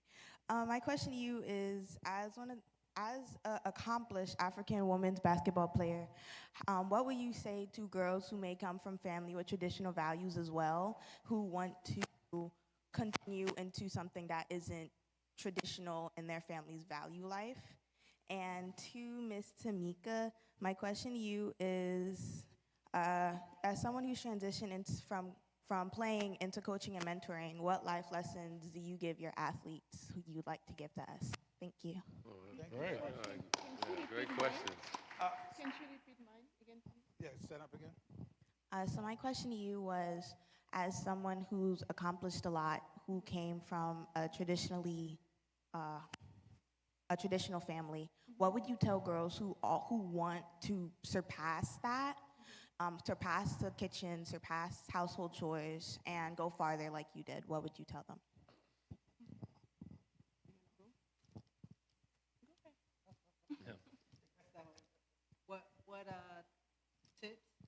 What tips will I give kids who aspire?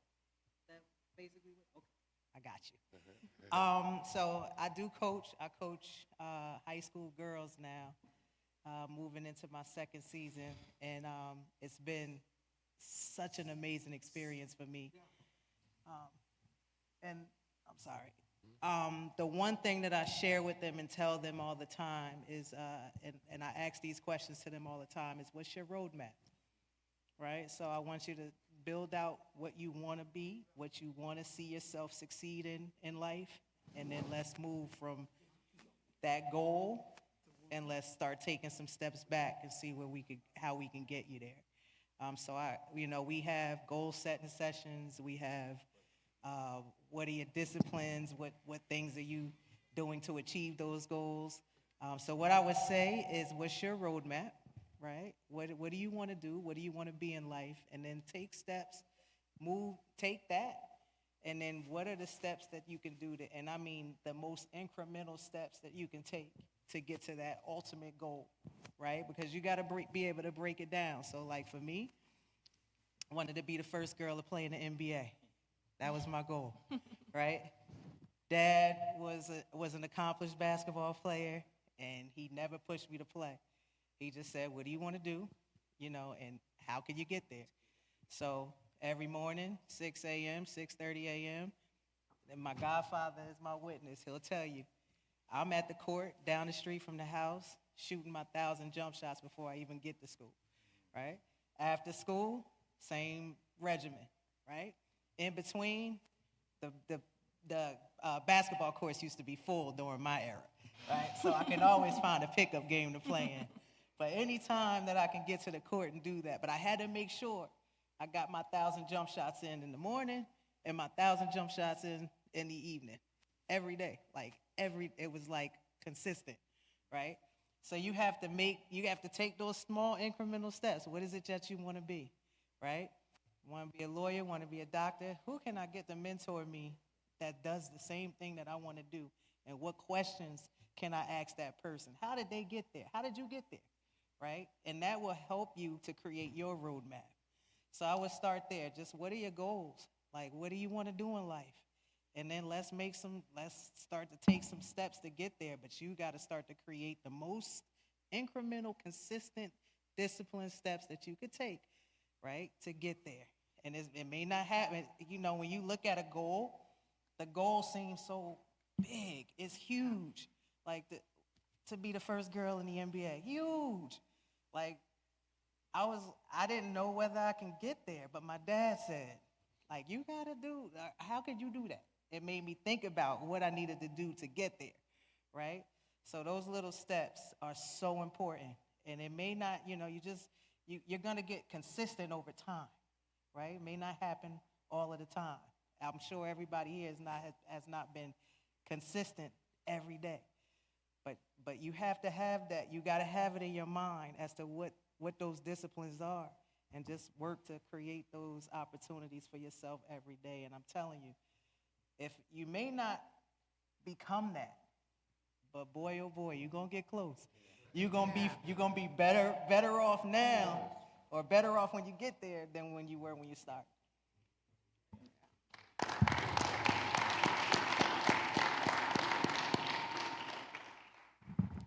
So it would be kind of like along the same line, in the sense that I have a nonprofit, and we focus on, we say, using basketball as a pathway to education, and the focus on girls and inclusion of those with intellectual disability. But I chose to focus mainly on girls, especially in Africa, because men have so many options. All the camps, everybody wants to see the men. So, as I said, back home, women don't have much space. So because of that, I wanted to push the girls to take their schooling seriously. And when I speak to them, I talk about some foundations to success. And I say there's also always like two sides of the medal. The shining side of the medal, in the sense that behind, to get to that shining side of the medal, there's so many steps you have to get there. Same as the stuff that Tamika just mentioned, or everyone here has been mentioning, is that you do have to have a goal. You have to know what you want to be, what you want to do. And those goals, that they don't have to, they have to be, you should have small and long ones, like hard ones, and they have to be within a time frame. You have to say, okay, I want to be this, when, how, and how am I going to accomplish that? With what? So we use, they say, SMART goals, and it's important to be within that. Now, having goals won't do anything to you if you don't have that self-confidence. You have to believe in yourself. When nobody else is believing, you have to believe in yourself. And as you believe in yourself, to know that, you know what, I can do this, then you have to do what? You have to work toward it. That's the work ethic. And for the work ethic, something that he mentioned is to do it when no one is watching. What are the steps that you're gonna do? As Tamika said right here, she said she used to take 1,000 shots every day. You young, but if you'd seen her, her jump shot was a killer. It's because she worked for it. It didn't come easy. She put the work to get there. So as you have the goal setting, you believe in yourself. That self-confidence, that it's in the belief, of course, the work ethic. And one of the quotes that I love, I go by, it's one of the things that I share every time, every chance that I have, is from Vince Lombardi. We tend to say every time that practice makes, people say perfect, but he goes farther than that. And he said practice makes permanent. Meaning if you do something bad, those bad habits that's gonna remain with you. So perfect practice makes perfect. So his quote is, practice makes permanent. Perfect practice makes perfect.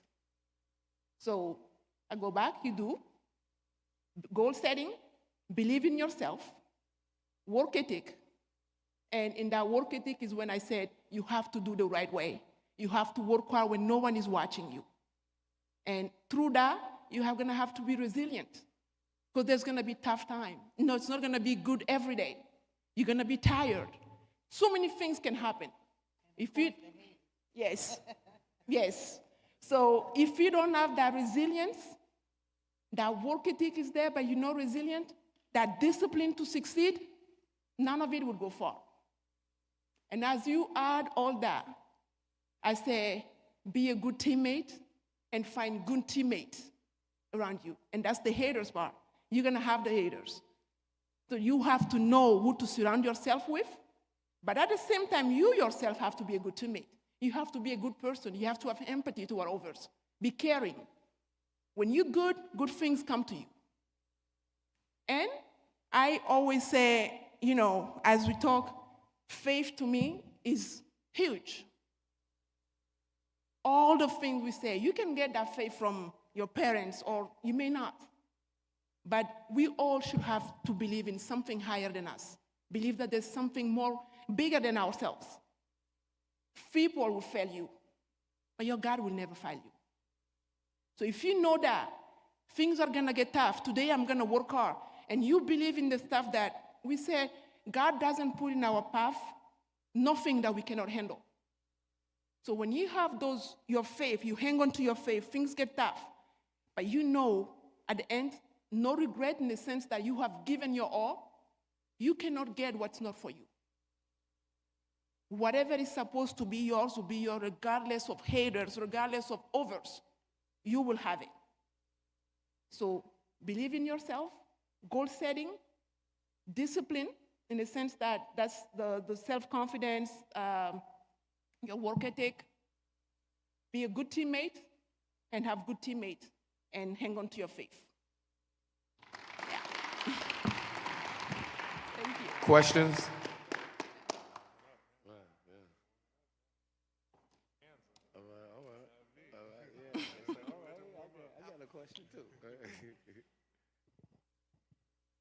My name is Matthew.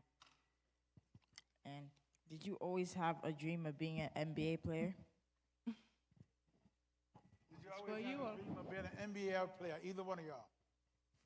Yeah, I mean, I wanted to be an NBA player from a young age. You know, I had other dreams. I wanted to be a veterinarian because I loved animals. But then I saw some animals being sick, and I was like, oh, no, my heart can't take this. You know what I mean, to be honest with you. But I always wanted to be, to play in the NBA, but the thing is, I wasn't really good. Like, I don't know how their stories are, but I wasn't really good when I first started. I was just tall.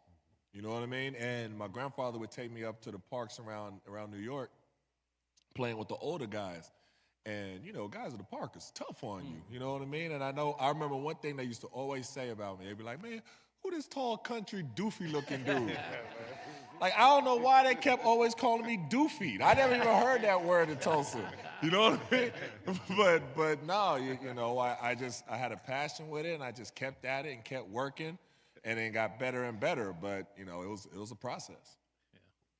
I think for me, because I grew up with it at such a young age, I saw my father teaching it and working with people. For me, it was about, like, how can I get to where they are? You know, I saw him coaching some of the best, and they were like my aspirations. So at first, it was college. My first thing was I wanted to play for the University of Louisville. That's where my father was coaching. And they had won, and they were in the 1980s. They won 2 national championships, and they went to 4 Final Fours. And I'm your age, like watching this. So for me, I liked Magic. I loved George. I liked those guys. But for me, my aspiration first was to play in college and to win a national championship in college. And that was my dream until high school. And in high school, I started to get a chance to play against those guys in the summers. And then the pros would come back. And I think my sophomore year in high school, I got invited to a camp, and I kind of thought about playing in the NBA, but again, I was thinking about that goal of being a national champion. When I played against some of the guys in the summer, I started to develop more confidence, and my work, like the work started to pay off. And one thing that I want to reiterate is the thing about faith is you have to keep putting yourself in situations where your faith grows, right? You have to take those steps where you get uncomfortable, whether speaking in front of someone or maybe confronting someone when confronting, right? Like, you have to put yourself in situations where your faith is going to continue to build. So for me, that's when I started thinking about playing in the NBA, is when I saw the work and I saw my confidence grow. And I'm like, now I want to play in the NBA, and I believe I can play in the NBA one day if I just keep working. John? Since I was 7 years old, when I saw Dr. J. Y'all know who Dr. J is? Julius Erving? Yes. Yeah, when I saw him, the love for the game of basketball just got inside of me. So But kind of what Alan said, when you start playing against guys that are a lot better than you, and then you see the work that you putting in and you start to catch up, that's how it was for me. And so when I figured out that I could play in the NBA is when we used to have the Pigs Pop-Off. Pigs Pop-Off. Pigs Pop-Off. I So remember this was a league where you had semi-pro tournament come to Tulsa. And guys used to come down there, that was in the NBA. And so every year I used to find myself on the All-Star team alongside these guys. And so just one year, I'm so naive about things sometimes, is like I didn't give it no mind. I'm just balling. I'm just playing basketball. And my brother said, "Do you understand what you're doing?" I'm like, "What you talking about?" He said, "You see this guy, he's in the NBA, he's in the NBA, he's in the NBA, and you right there with him." And I didn't think nothing of it. Basketball is basketball to me. Then that's when it clicked. I'm like, you know what, you're right. And then that's when it just started, that work just started to ramp up. And obviously, I was very fortunate enough to make it in the NBA, get that opportunity. I tell people this all the time. So when you prepare yourself, you're preparing yourself for an opportunity, not knowing when that opportunity is going to come. I didn't know when that opportunity was coming, but I knew since I was 7 years old and I worked and I got to this point, then I worked even harder. When that opportunity came, I was ready for it. Because if you don't prepare yourself for that opportunity, it can go right by you.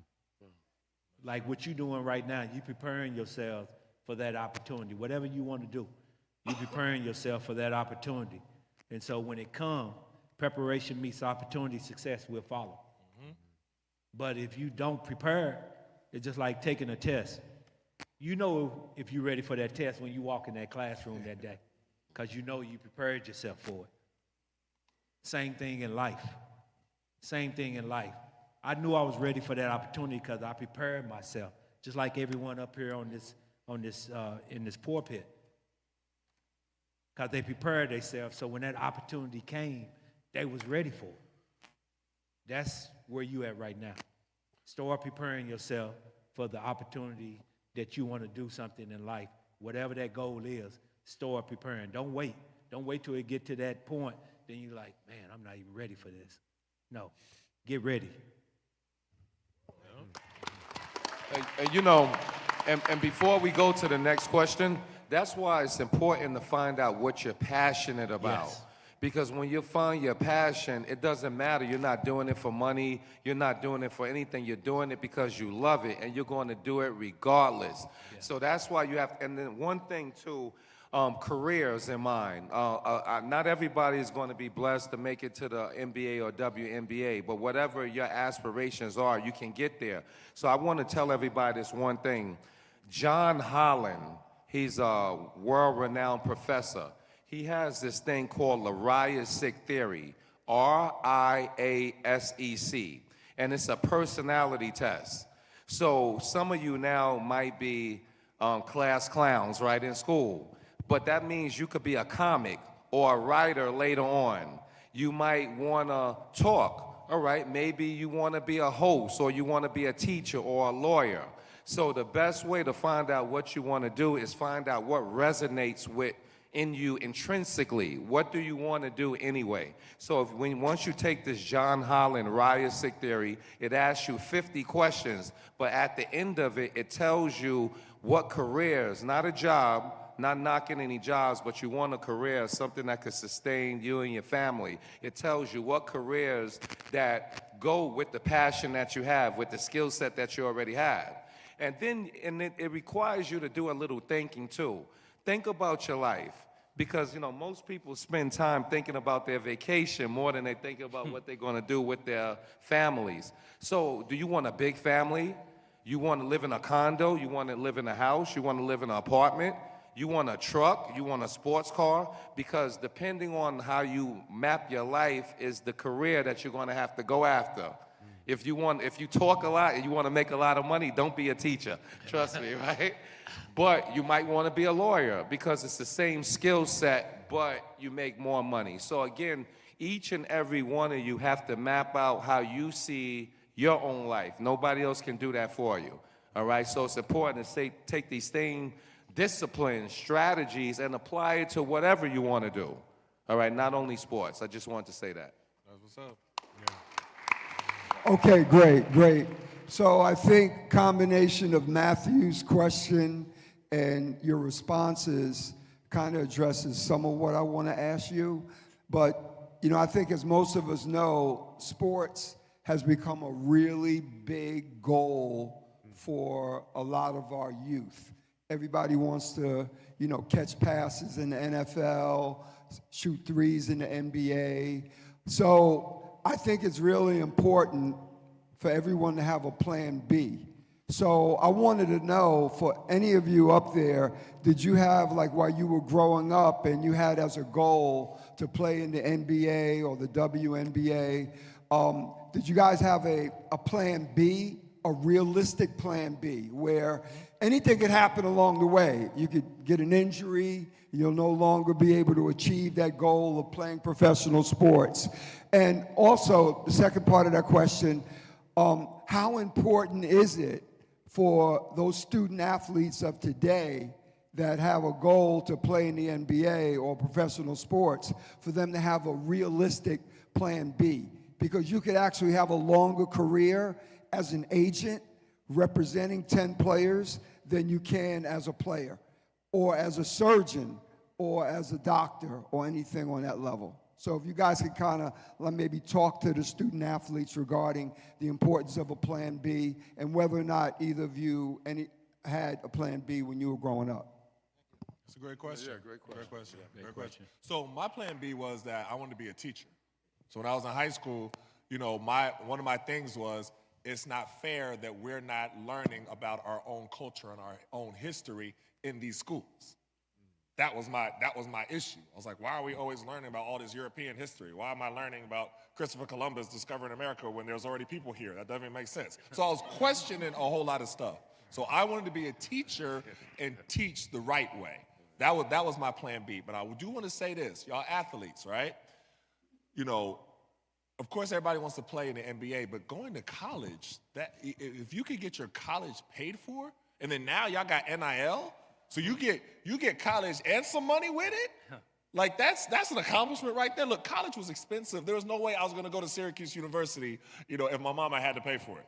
That is not where I would have been. I would have been in Tulsa Community College or something like that. You know what I mean? Learning a trade, something.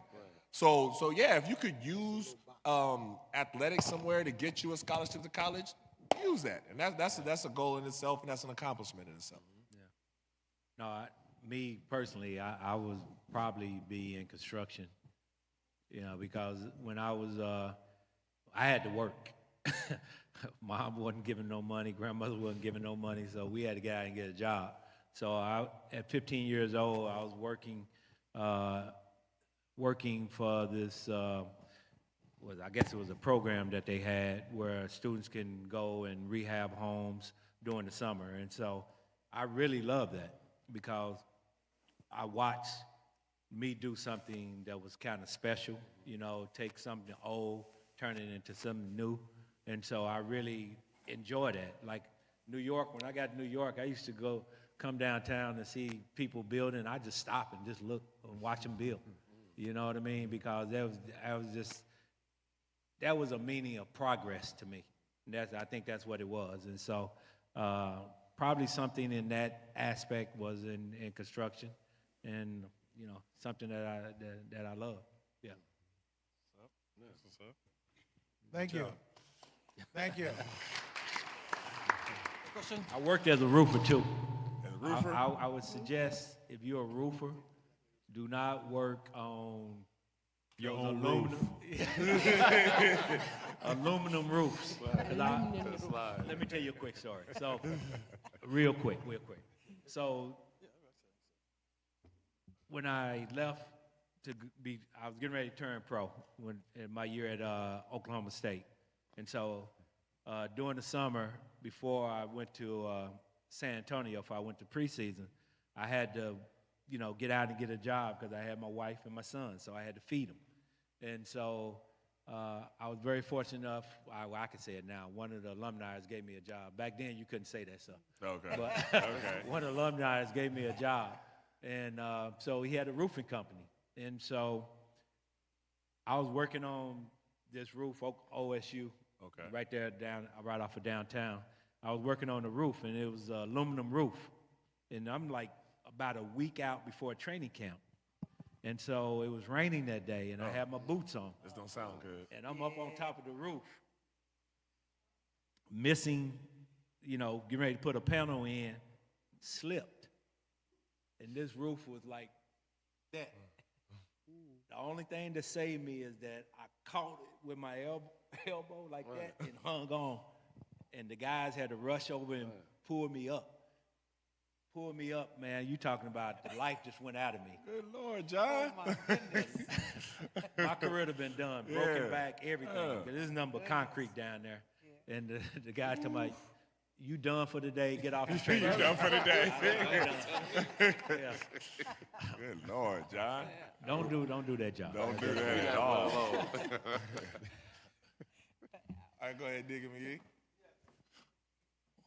What's up, Marla? What's up, Itan? Great discussion, great panel. So listening to this discussion, I noticed a common story among all of the panelists, right? Which is sometime in life and sometime in sports, it's not how you start, but how you keep going to achieve your goal and where you want to go. So the question is, how do you stay motivated, and did you have any time thought about giving up what you wanted to do in life? Also, to Alan, I still like the shot against Miami, and to John, I still like the dunk against MJ. How you stay motivated? That's a great question. Sometimes things aren't going to go as planned. So you have your plan of how things are supposed to go, and that's just not the way that it works out. You get a few hurdles that you got to figure out how you're going to jump over. You know what I mean? And the motivation is where you can't let it defeat you. So a lot of times for me, and everybody's different in how they're motivated. I remember my teacher, Miss Collette, in the 5th grade, told my mother and told me that I was at Montecasino. I don't know why I was at Montecasino, but I needed discipline, and Montecasino was real strict, so my mom put me in Montecasino. So the teacher told me that I wouldn't ever be able to write in a complete paragraph form because my brain was just a little slow. So they wanted to put me in, remedial everything and, put me in. We had slower classes back then. So my mother, was one of those mothers where she didn't really take that, what people told you for it. And so she had me reading books and had me writing stuff and everything like that from that point on. So since I've been playing the NBA, I've written a lot of books. I started writing articles while I was in college. And every time I would write an article, my mother would send them to Miss Collette. You know what I mean? It's like, remember you told me that he would never, right? See, I told you so. So that's where I get it from. I told you so, but I get it from my mom. But the thing is, you got to find what motivates you. That's something that motivates me when somebody tells me that I can't do something. Then I'm motivated to prove them wrong.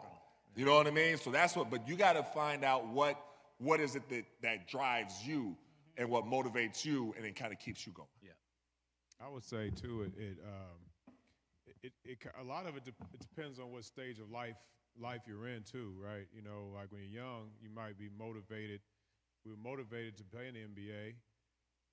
Now, motivation might be a little different. As a father and a husband, my motivation might be a little different. I think it comes back to purpose. Like, what are you really called? That's the thing that I think I would encourage someone to really pray about. Like, man, I need really strong sense of purpose. What am I called to do and who am I called to be? Because like for now, as a father, it doesn't matter if I feel like getting up. And because this is my responsibility right now. Like in my job, like he said, we gotta take care of our family, and not just doing, but being. Right? I can do something. I can get up and do something, but who I am every day is going to resonate with my kids, my wife, my family. That who I am that's going to speak, because when I'm not gone anymore, they're going to remember who I was. So my motivation is going to be tied to my purpose. Who am I really called to be? Because once I kind of like throw that at the top and sit that up there, then I'm like, all right, I don't really care how I feel that day. I'll share this. I think we talked about it 2 years ago.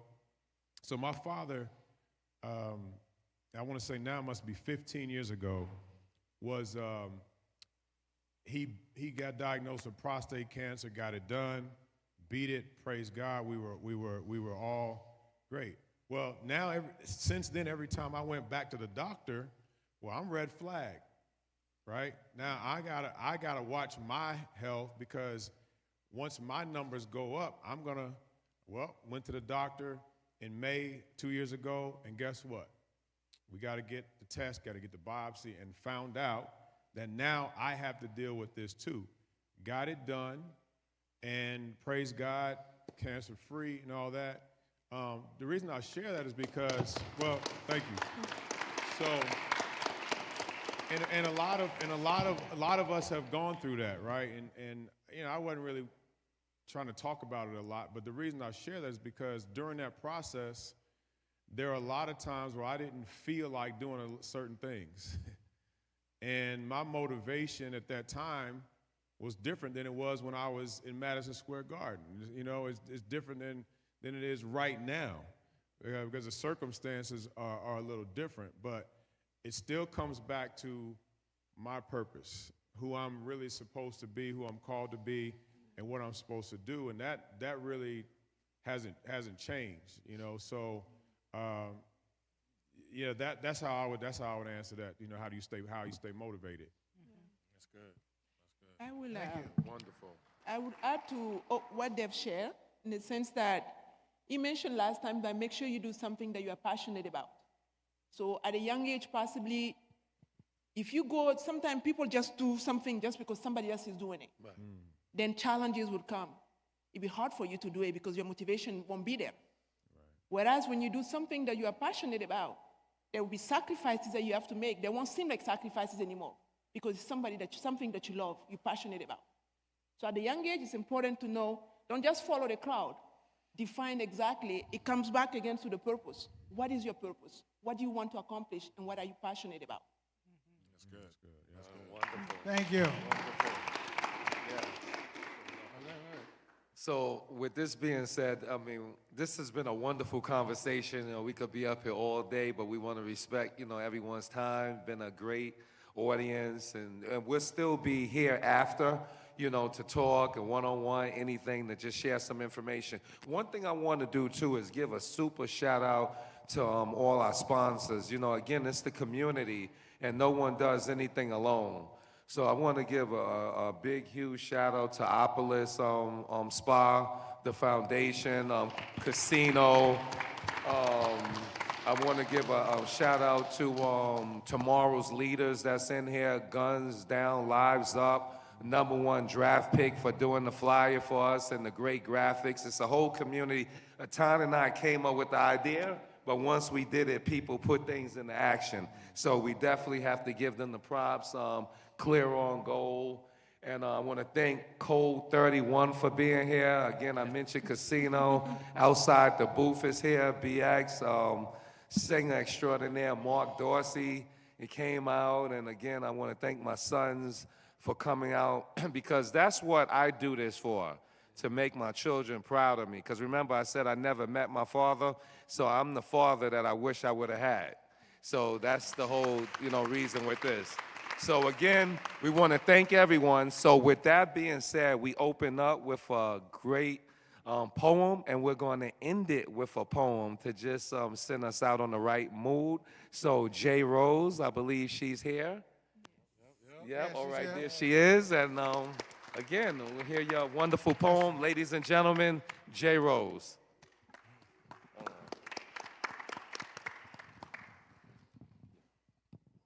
Hello, everyone. Thank you so much for having me. It's an honor to be here. My name. I'm short. I'm not as blessed as y'all. Obviously, I don't play basketball. I'm a poet. Good. Yeah, see? I appreciate it. Thank you. Yeah. All right, we good. Yeah, so I'm gonna do a poem. I invite you guys to join me in some affirmations at the beginning of the poem. If you're familiar with affirmations, if you do them, I welcome you.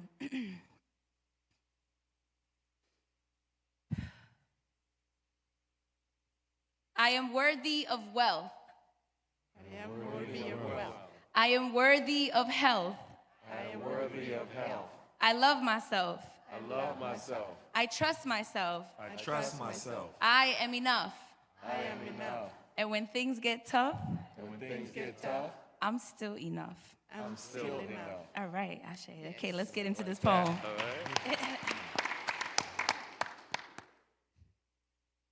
Some have wealth in the form of riches, while others prefer wealth in the form of wishes, and I'm just here claiming my wealth in spirit, minding my business, hard hat and pickaxe, just minding my business, turning wishes into riches, riches into attitude switches, so don't be mad when I hit the switch and my attitude switches. And the only light you see is the flame from burning bridges you see for me. There's nothing more liberating than releasing negativity. So today, I've released 3 things that had me messed up. Number 1, love from yesterday's newspaper. Daily news headlines of all the New York Times. I stood on a block of my blessings, hanging myself over a man that was blocking my blessings. They say love hurts, but sometimes it feels more like organs compressing, airways constricted, heartbeat convicted. I tried to speak in love languages, but the translation was restricted and the reciprocity was too limited. Claiming unconditional love, yet leaving me was easier than loving me, so the condition was that I had to be enough and never was. Or so I thought. I guess I had to be abandoned so that I could abandon everything I thought I had to be. And standing outside the window of solitude, I sang sweet serenades to find myself, and with a fire in my heart, I cut soul ties to close chapters that no longer serve me. Number 2, the troublesome twins, depression and anxiety, who love to play wicked games, and although they don't look alike, their malice feels the same. Throwing my train of thought off its track with inhibitions, had to stand clear of closing doors and lost ambitions. Motivation wasn't enough because discipline was non-existent, both holding me back with their mental confliction. So I parented my thoughts and emotions, colored them back into the lines, sat them at the children's table when it was time to dine, read them bedtime stories of a warrior queen that always survived, teaching them boundaries with self-love and patience. It's okay to not be okay, but it's time to step into healing situations because the wounds are now scars, and that pain, that's just a distant sensation. Feelings felt so far that so far I haven't felt so far from feeling so sensational. And finally, number 3, the insecurity ninja. I built a foster home to foster the syndrome of imposters, fueled its power with self-doubt and insecurities. I was blind to what y'all see in me. So I strode to the rhythm of serenity. I sat by the sea of sincerity, hoping to see what y'all see in me with more clarity. Crying diamonds from the pressures of life as they reflect my light as far as the eye can see. Drowning in jeweled waves of tears so that my tears could wave goodbye to the woman I used to be. I could finally say I was blind, but now I see. And not with my eyes, but with my seeds. Sorry. I don't know why that line, all right. But not with my eyes, but with my seeds. See, everything I do is for the birth of their legacy. They are the mangoes in this lineage of poison ivy. Fun fact, Poison ivy is related to mangoes, cashews, and pistachios. Google it. Now, back to these affirmations of transformation, setting the bar high like views from a bird's eye. The only limit to my light is the sky, and I see the feminine divine within me. I see my ancestors within me. I see the love within we. I see the unity within we. I see the we within me and the me within we. So repeat after me. I am worthy of wealth. I am worthy of wealth. I am worthy of health. I am worthy of health. I love myself. I love myself. I trust myself. I trust myself. I am enough.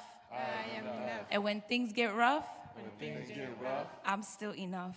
I'm still enough. Ashe, thank you so much, guys. That's fine.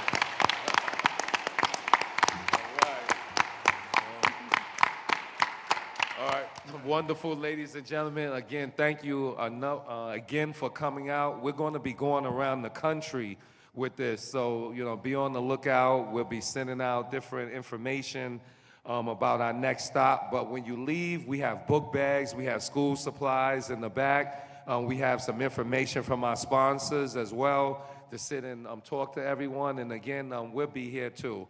And one last person, Billy Council for him. I want to thank you for your donations and everything as well. All right, thank you for coming out. Give yourself a round of applause. Also, we're going to be doing a book signing, and the poets will be they have merchandise and books and CD signings out in the front. So if anybody wants to purchase a book, get a picture, anything like that, we'll be out there in the front. Now, one thing before we leave, I want to hear y'all just say one thing. This was actually Allen Houston's idea. I can't take credit for it, but it was a great idea.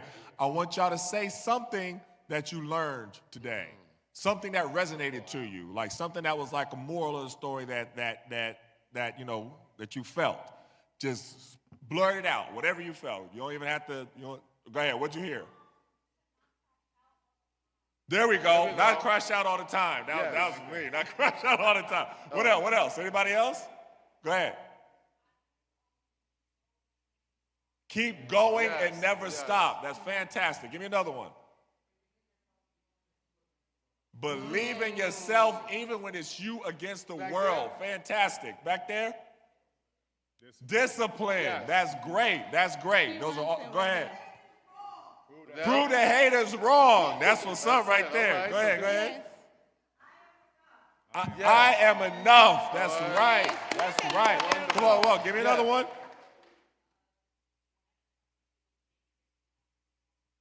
Whenever something feels big, break it down into smaller pieces. That's fantastic. Hey, and listen, I want to really thank Canaan Baptist Church for opening their home to us and always supporting everything.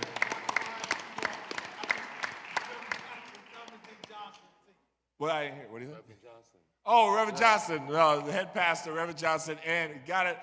Listen, Deacon McGee he made all this possible. Made all this possible, hands-on, put everything together. That's my guy. Yeah, for real.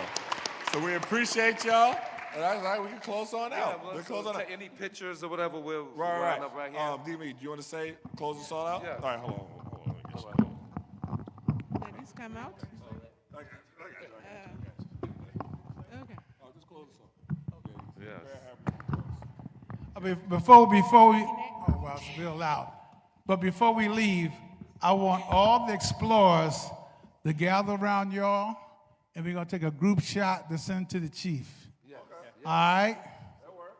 Okay, but I want to say this. When we came up, we had, if somebody called your house, you would miss the call. You kids, I call these switchblades. If somebody call you and you don't want to talk to them, that voice comes, I'll call you back as soon as possible. Y'all got so much things that's against you in our community. Every block you go, they got a smoke shop. You got a lot of peer pressure. Y'all got computers and all that stuff. And I know that y'all are fighting every day to stay away from gangs. And the last 3 days, kids got shot. Why would someone shoot someone playing basketball on a basketball court? And I want to say this to you. The decision you make is going to save your own life. If you're anywhere and you hear shots hit the ground, don't run. Lay down on the ground. It's best to get your clothes dirty to get a bullet in the head. Do everybody understand that? And if you hear nothing else, the life you save is going to be your own life. Make your own decision for the best choice for you. Father God, we come this afternoon just as a thank you. We thank you for your grace. We thank you for your mercy. We thank you for the ABA players and the NBA players that took time on a holiday to come out here to touch your life. We thank the explorers not to come to do service, to receive a message that if you take this message, it will change your future. You're a God that won every battle. Protect our youth. If anyone have sickness in their family and their body, we ask you to send your angel to heal them right now. Thank you, God, for being God all by yourself, who sit high and look so low, so wide we can't go around you. We ask all these blessings in Jesus Christ's wonderful name. Amen. We got gifts out. Listen, I want y'all to run out. Yes, I want all explorers.